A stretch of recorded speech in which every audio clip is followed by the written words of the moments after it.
দেখো শিঙি মাছ, এটা লেখা মাছ।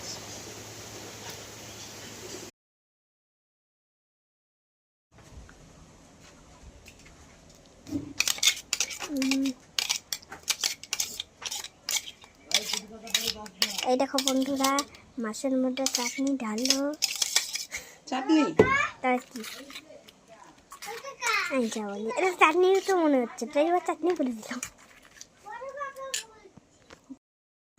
হ্যালো বন্ধুরা, এখানে আদা বাটা, জিরা বাটা, লঙ্কা বাটা, পেঁয়াজ বাটা দিয়ে কাঁচা মাছ রান্না করব।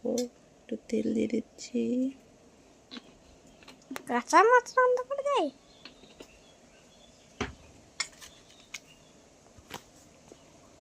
কথা বলার জন্য মাফ করে দাও।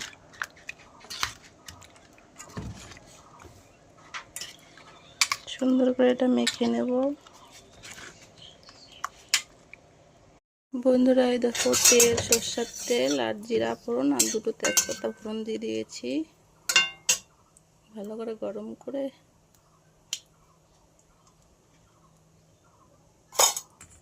মশলা মাখানো মাছটা দিয়ে দেবো।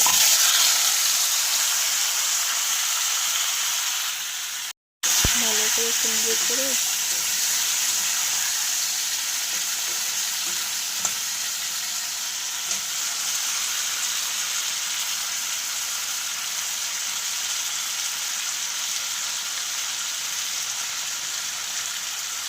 ভাজা ভাজা করে নিলাম। এখন সামান্য জল দিয়ে দেবো।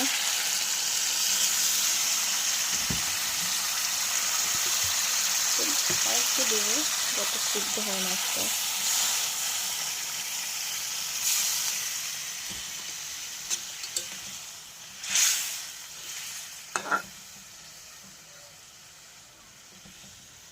এটা সিদ্ধ হয়ে গেলে নামাবো।